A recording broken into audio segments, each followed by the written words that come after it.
Halo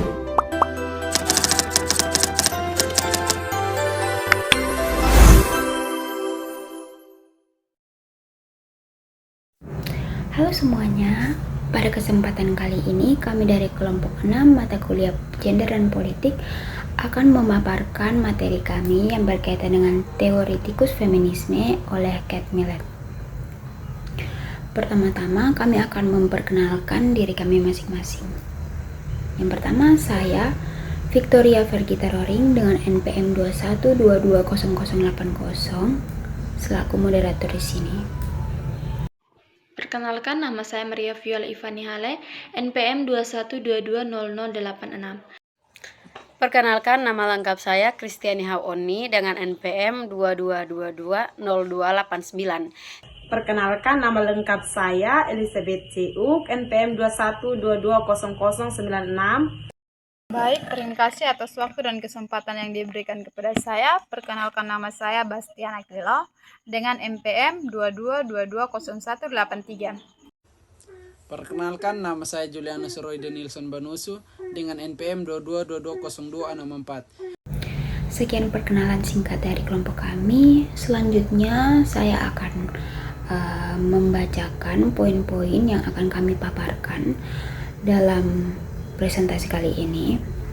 Tujuan kami membuat video ini agar kami dapat membagikan teori yang kami bahas oleh Kate Millett, di mana kami membahas tentang biografi dan latar belakang. Kemudian ada pula kondisi historis dan sosial yang membentuk pemikiran dari Kate Millett. Kemudian ada teori-teori yang mempengaruhi pemikiran dari Kate Millett, dan ada pula dari inti teorinya. Kemudian ada keunggulan dan kontribusi pemikiran Kate Millett. Lalu ada pengaruh teori Kate Millett terhadap diskursus feminisme dan gerakan feminisme. Ada pula kritik terhadap pemikiran Kate Millett. Setelah itu kami akan membacakan pertanyaan dan juga jawaban yang telah diberikan teman kelompok lain kepada kami. Oke, tanpa berlama-lama lagi, waktu selanjutnya saya selaku pemateri pertama akan membacakan materi yang telah kami sediakan pada slide. Oke, pada slide yang pertama kami paparkan mengenai biografi maupun latar belakang dari Kate Millett. Kate Millett yang bernama lengkap Catherine Murray Millett adalah seorang penulis, aktivis feminis, seniman, dan juga pendidik Amerika yang lahir pada tanggal 14 September 1934 di Santo Paul, Minnesota, dari pasangan James Albert dan Helen Philly Millett. Latar belakang keluarga: dibesarkan di Minnesota, Millett menghabiskan sebagian besar kehidupan dewasanya di Manhattan. Ibunya bekerja sebagai guru setelah ayahnya meninggalkan keluarganya yang mencampuri urusan peran gender. Pendidikan: Millett lulus dari University of Minnesota pada tahun 1956 dengan gelar sastra Inggris, kemudian melanjutkan studi di Santa Hilda College, Oxford. Ia juga mengajar di universitas seperti Waseda di Jepang, Bryn Mawr, Barnard, dan UC Berkeley pada tahun 1960-an dan 1970-an. Karir dan aktivisme, yaitu karya terkenalnya yakni Seksual Politik pada tahun 1970, menjadi fondasi feminisme radikal kedua dengan pemikiran patriarki dalam sastra dan budaya. Millett aktif dalam gerakan pencerahan perempuan, membangun koloni seni di peternakan Poughkeepsie, New York, dan meninggal pada 6 September 2017 di Paris, Prancis. Kate Millett meninggal dunia pada 6 September 2017 di Paris, Prancis dalam usianya yang ke-82 tahun. Pada slide yang kedua, kondisi historis dan sosial yang membentuk pemikiran Millett. Pemikiran Kate Millett terbentuk dalam konteks sosial dan politik Amerika Serikat yang sedang mengalami gejolak besar pada dekade tahun 1960-an hingga 1970-an. di sebuah era yang ditandai oleh perubahan radikal dan protes massal terhadap status quo. Periode ini menyaksikan munculnya berbagai gerakan sosial, termasuk gerakan hak sipil yang dipimpin oleh tokoh seperti Martin Luther King Jr., King Jr., yang menyoroti ketidakadilan rasial serta protes anti perang Vietnam, yang mengkritik intervensi militer Amerika Serikat dan imperialisme. Dalam lingkungan ini, Millet sebagai seorang intelektual dan aktivis terpengaruh oleh iklim ketidakpuasan yang meluas terhadap otoritas tradisional, di mana isu-isu seperti diskriminasi gender mulai disinari oleh cahaya baru. Kondisi historis lain seperti gerakan hak sipil dan kontrakultur 1960-an juga memainkan peran penting dalam membentuk pemikiran Millet. Karena gerakan-gerakan ini menunjukkan bagaimana operasi saling tumpang tindih antara ras, kelas, dan gender. Misalnya, peristiwa seperti March on Washington pada tahun 1963 dan pembunuhan Malcolm X pada tahun 1965 menginspirasi Millet untuk mengadopsi pendekatan interseksional, di mana ia melihat bahwa diskriminasi gender tidak dapat dipisahkan dari ketidakadilan rasial dan ekonomi. Baik, teori-teori yang mempengaruhi pemikiran Millet. Yang pertama, teori dari Simone de Beauvoir melalui karyanya The Second Sex pada tahun 1949 yang menjadi fondasi bagi Millet dalam memahami konsep yang lain, di mana perempuan didefinisikan sebagai entitas sekunder dalam masyarakat patriarki. Dalam seksual politik, Millet memperluas ide Beauvoir dengan menganalisis bagaimana sastra dan media kontemporer memproduksi keberadaan yang lain ini, sehingga teori Beauvoir menjadi alat kritis utama dalam pemikirannya. Teori yang kedua yaitu teori Marxis dari Karl Marx dan juga Friedrich Engels memberikan kontribusi signifikan dalam membikai analisis Millet tentang patriarki sebagai sistem dominasi kelas.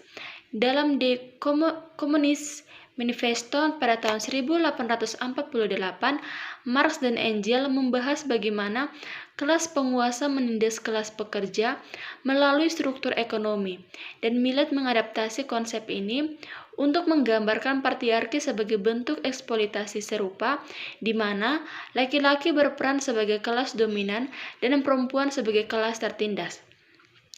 Dan teori yang ketiga dari Engels dalam The Origin of the Family, Private Property and the State pada tahun 1884. Lebih lanjut, memperkuat ini dengan menghubungkan opresi gender dengan perkembangan properti pribadi, yang kemudian digunakan Millet untuk menjelaskan bahwa patriarki bukan hanya isu budaya, tetapi juga ekonomi dan historis. Millet menerapkan teori ini dalam karyanya untuk menyoroti bagaimana kapitalisme dalam patriarki saling memperkuat, seperti dalam kritiknya terhadap institusi keluarga sebagai alat reproduksi ketidakadilan. Dengan demikian, pemikiran Marxis membekali Millet dengan alat untuk mengintegrasikan analisis kelas ke dalam feminisme dan menciptakan pendekatan inklusif yang radikal.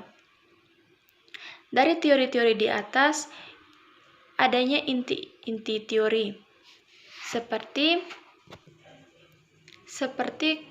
konsep utama dalam karya Kate Millet berjudul Seksual Politik pada tahun 1970 adalah bahwa politik bukanlah sekedar urusan lembaga pemerintah atau arena publik, melainkan meresap ke dalam hubungan interpersonal sehari-hari, terutama antara laki-laki dan perempuan. Millet memperluas definisi politik ini dengan menekankan bahwa setiap interaksi yang melibatkan kekuasaan dan dominasi merupakan bentuk politik yang sistematis. Dalam konteks ini, dominasi laki-laki terhadap perempuan dilihat sebagai struktur kekuasaan yang disengaja, di mana laki-laki mempertahankan posisi superior melalui norma-norma sosial, budaya, dan ekonomi. Hal ini menjadikan politik seksual sebagai analisis kritis tentang bagaimana kekuasaan ini beroperasi secara halus, sering kali melalui bahasa, sastra, dan institusi, sehingga membentuk realitas sehari-hari. Pada tingkat yang lebih dalam, Millet mengidentifikasikan patriarki sebagai struktur politik inti yang menembus berbagai aspek kehidupan, termasuk sosial, budaya, dan moral. Patriarki menurutnya bukan hanya tradisi atau kebiasaan, melainkan sistem terorganisir yang memastikan laki-laki sebagai kelompok dominan, sementara perempuan ditempatkan sebagai kelompok subordinat. Inti teori politik seksual Millet menekankan bahwa kekuasaan dalam hubungan gender adalah esensi dari politik modern, dan pemahaman ini tetap relevan untuk menganalisis ketidakadilan kontemporer dengan membingkai patriarki sebagai sistem politik. Millet memberikan alat intelektual untuk memeriksa bagaimana dominasi ini memengaruhi identitas, ekonomi, dan budaya, serta mendorong aksi untuk mencapai kesetaraan. Di sini saya akan menjelaskan keunggulan dan kontribusi pemikiran Millet. Salah satu keunggulan utama dalam teori Kate Millet adalah keberaniannya dalam memperluas definisi politik untuk mencakup ranah privasi seperti keluarga, relasi seksual, dan kehidupan sehari-hari yang sebelumnya sering diabaikan dalam analisis politik tradisional. Millet menunjukkan bahwa dominasi patriarki bukan hanya terjadi di arena publik seperti pemerintahan atau ekonomi, melainkan meresap ke interaksi pribadi, di mana laki-laki mempertahankan kekuasaan melalui norma-norma budaya dan sosial.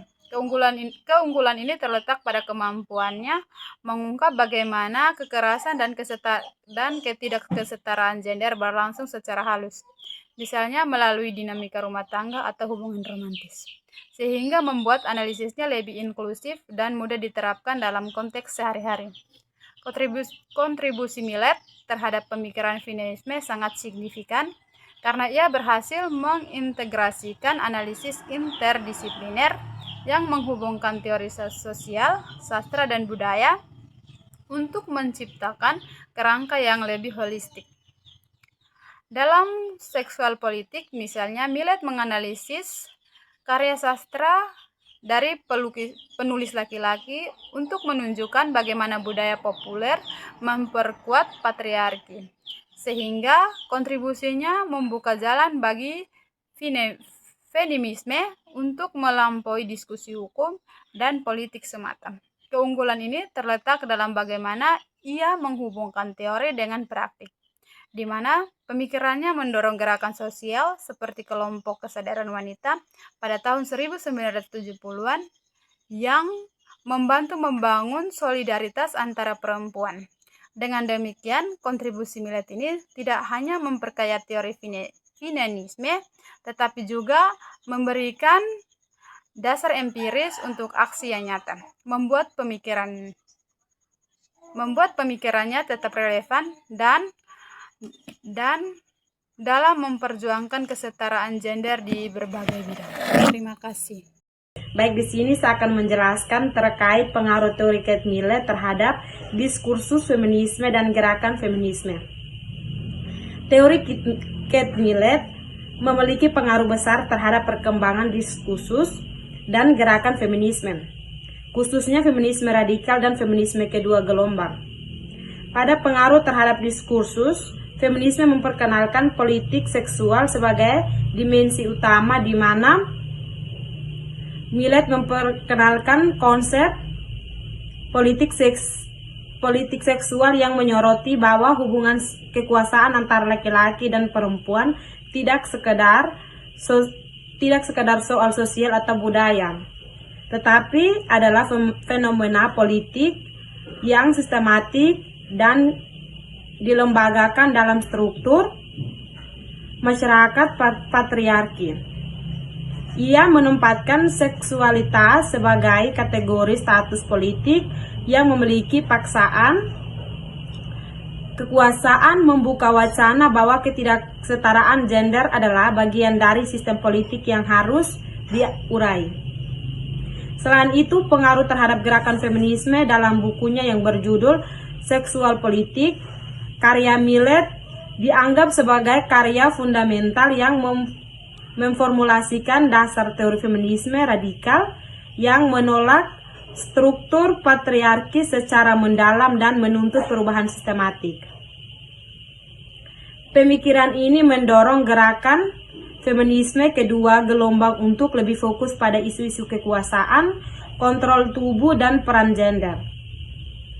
Bersifat sistematik dan dilembagakan, teori Millet membantu memperluas perspektif feminisme yang tidak hanya fokus pada kesetaraan hukum, tetapi juga mengubah sistem sosial dan budaya secara menyeluruh.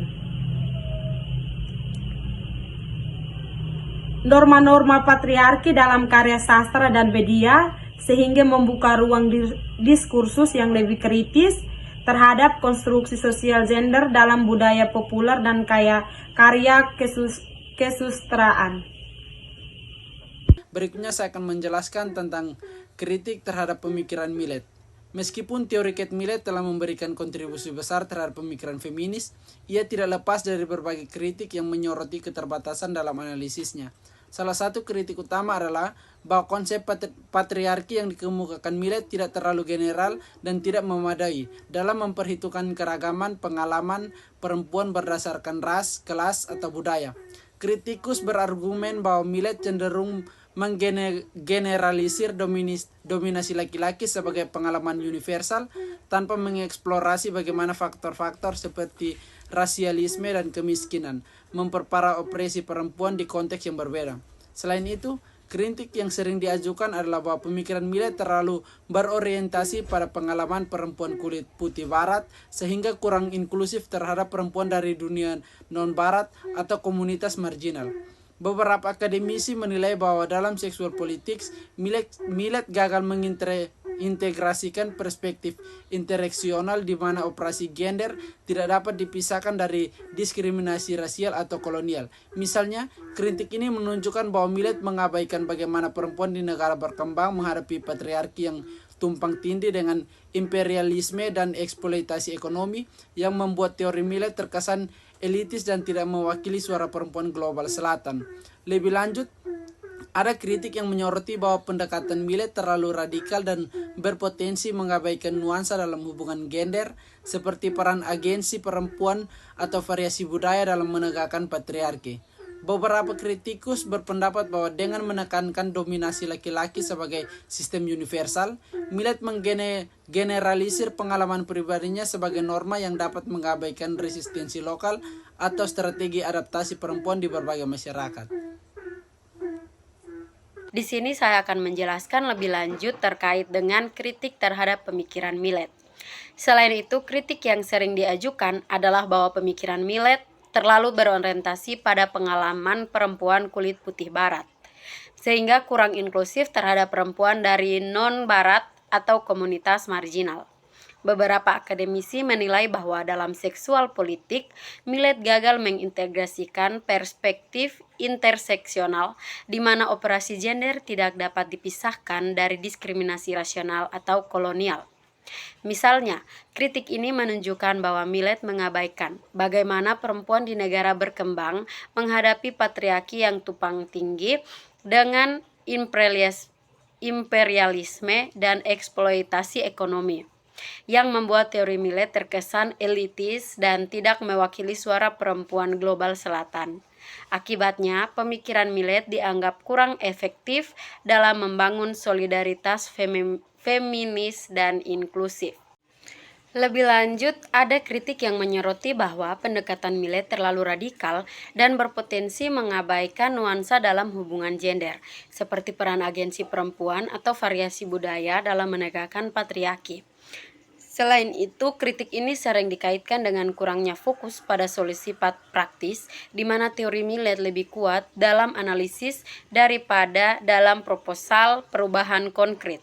Hal ini membuat pemikirannya rentan terhadap tuduhan sebagai bentuk feminisme yang putih sentris dan kurang responsif terhadap isu-isu kontemporer seperti interseksionalitas. Oke, baik. Kemudian kepada teman yang bertugas untuk menyampaikan pertanyaan serta jawaban yang telah diberikan kelompok lain kepada kelompok kami, saya mempersilakan untuk menyampaikan. Berikut adalah hasil presentasi kelompok 6, di mana kelompok 4 sebagai tim pencatat dan kelompok yang memberikan pertanyaan adalah kelompok 2. Berikut pertanyaan dari teman Francisca Ameliana Haq dengan NPM 22220085. Bunyi pertanyaan, dalam konteks teori politik seksual Millet, bagaimana teman-teman menjelaskan bahwa kekuatan patriarki dapat beroperasi tanpa mekanisme paksaan formal, tetapi tetap mempertahankan legitimasi sosial di berbagai institusi modern? Kelompok 6 memberikan jawaban sebagai berikut.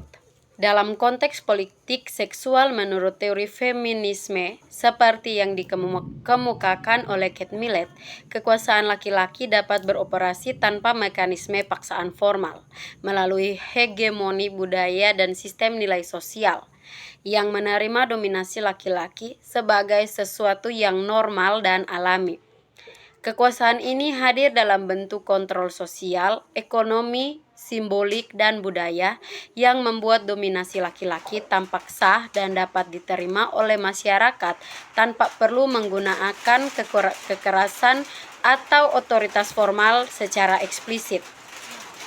Oke, baik semuanya. Sekian pemaparan materi dari kelompok kami yang berkaitan dengan teoretikus feminisme oleh Kate Millett. Jika ada salah dalam pengucapan dan tutur bahasa, kami mohon maaf.